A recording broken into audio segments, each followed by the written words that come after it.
Baik, puji nama Tuhan. Hari ini tema atau judul khotbah saya berbicara tentang yaitu bahagianya orang benar. Nah, saudaraku, Bapak Ibu yang dikasihi dalam nama Yesus, kalau kita jujur ya, maka tidak sedikit ya orang Kristen kita jumpai ya belum menjadi pelaku firman Tuhan, belum menjadikan firman Tuhan yaitu menjadi kesukaannya dalam kehidupannya. Nah, firman Tuhan Bapak Ibu harus menjadi salah satu kesukaan dan yang paling utama dalam kehidupan Anda dan saya. Oleh sebab itu Bapak Ibu, kalau saudara punya satu kesukaan, misalkan makanan-makanan ya, makanan-makanan jasmani, atau mungkin tempat-tempat yang saudara sukai, ya bukan saya melarang Bapak Ibu, tetapi yang paling utama saudara, yang paling utama adalah kita harus yaitu suka akan firman Tuhan. Nah, oleh sebab itu ambil Alkitab saudara, terambil dalam Mazmur pasal yang pertama. Mazmur pasal yang pertama, ayat yang pertama sampai dengan ayat yang ke-6. Ambil catatan saudara, ambil Alkitab saudara, kita akan baca secara bergantian saudaraku. Mazmur pasal yang pertama, ayat yang pertama sampai dengan ayat yang ke-6. Yuk, sama-sama kita baca. Saya pertama, nanti saudara ayat kedua, lalu tiba di ayat ke-6, sama-sama kita baca. Yang sudah dapat katakan, wow puji Tuhan. Kurang semangat lagi kita katakan, wow puji Tuhan. Judul bikomnya adalah Jalan Orang Benar dan Jalan Orang Fasik. Berbahagialah orang yang tidak berjalan menurut nasihat orang fasik, yang tidak berdiri di jalan orang berdosa, dan yang tidak duduk dalam kumpulan pencemooh. Ayat 2. Ia seperti pohon yang ditanam di tepi aliran air, yang menghasilkan buahnya pada musimnya, dan yang tidak layu daunnya. Apa saja yang diperbuatnya berhasil. Empat saudara.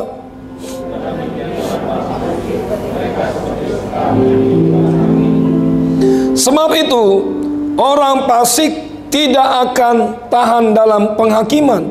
Begitu pula orang berdosa dalam perkumpulan orang benar. Ayat 6 sama-sama kita baca. 2, 3. Iya, sebab Tuhan mengenal jalan apa?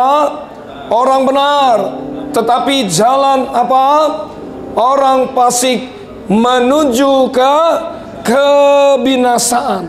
Nah, Bapak Ibu, kebahagiaan seseorang tidak dinilai seberapa banyak harta yang saudara miliki. Kebahagiaan seseorang tidak dinilai seberapa tinggi pangkat jabatan yang saudara miliki. Kebahagiaan seseorang tidak dinilai seberapa bagusnya keluarga besar saudara hari ini. Tapi saya sebagai hamba Allah ingin memberitahu saudara bahwa kebahagiaan saudara ketika saudara tinggal yaitu menghidupi firman Tuhan. Bilang sama saya, katakan tinggal dan menghidupi firman Tuhan. Nah, oleh sebab itu Bapak Ibu, kalau kita melihat ya, mungkin saudara lihat ya, bagi orang-orang dunia kelihatannya mereka bahagia.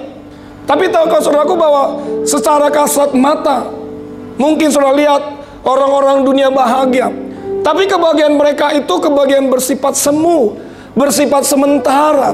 Tapi bagi Anda dan saya, kita sebagai orang Kristen, saudara yang percaya Yesus, bahwa kebahagiaan kita di dalam Kristus itu bersifat kekal selama-lamanya.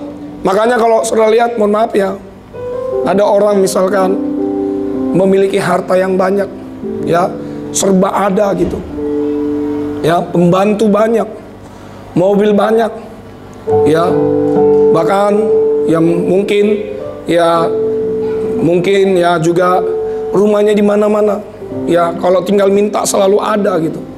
Tapi tahukah saudaraku, saya percaya ya, harta itu tidak jaminan mereka ya bahagia dalam dunia ini. Ya, tapi kita lihat kadangkala orang serba punya tapi nggak merasakan damai sejahtera. Amin. Tapi Anda dan saya, Walaupun hidup pas-pasan, ya kan? Walaupun muka saudara jelek, ya kan? Iya kan? Walaupun wajah saudara istilahnya kalau dilihat gitu nggak enak gitu, malah enak. Tapi kalau saudara memiliki Yesus dalam hidup saudara gitu, tapi ada kebahagiaan, ya kan? Kebahagiaan itu saya katakan bahwa tidak dinilai dari seberapa banyaknya jumlah harta saudara, tidak dinilai seberapa tinggi banyaknya jabatan saudara. Maka kebahagiaan saudara yang saudara miliki hari ini ketika saudara tinggal dan menghidupi firman Tuhan. Katakan amin. Nah, saudaraku Bapak Ibu, kitab Mazmur dalam bahasa Ibrani-nya setelah berikutnya. Kitab Mazmur dalam bahasa Ibrani dikatakan apa? Mizmor. Dalam bahasa Yunani dikatakan psalmos, yang artinya apa? Nyanyian, yang artinya pujian, yang artinya doa. Jadi nyanyian biasanya Mazmur ini, nyanyian ini dinyanyikan atau digunakan dengan alat musik. Nah, kalau kita pelajari Alkitab kita baik-baik, 73% kitab Mazmur itu ditulis oleh Raja Daud. Ya, berapa persen kemudian itu ditulis oleh teman-temannya. Nah, saudaraku, penggunaan Mazmur Daud ini biasanya digunakan apa? Dalam ibadah-ibadah Israel pada waktu mereka apa? Mempersembahkan korban, yaitu di bait suci atau di bait Allah. Tetapi ibadah ya pada zaman itu dalam kerajaan, nah Mazmur ini semakin hari semakin berkembang. Misalkan Bapak Ibu ya, waktu runtuhnya tembok Yeriko, apa yang terjadi?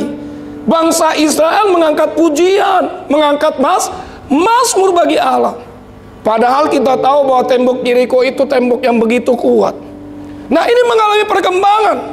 Lalu kemudian misalkan siapa? Sewaktu roh Tuhan undur dari Saul yang diganggu oleh roh jahat, maka ketika Daud mengambil kecapi dan menyanyikan Mazmur, maka Alkitab Anda saya mengatakan roh jahat itu undur dari Saul. Nah, oleh sebab itu Mazmur Daud memberikan penekanan yang begitu sangat penting, Bapak Ibu. Pujian Mazmur Daud ini begitu penting, apalagi dalam kehidupan setiap orang percaya. Makanya di mulut saudara harus ada pujian, Pak. Mulut saudara itu ada kuasanya.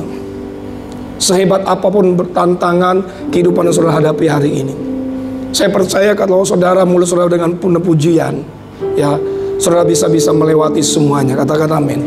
Makanya pujian bilang begini, mulutku penuh dengan pujian kepadamu ya Yesus Tuhan.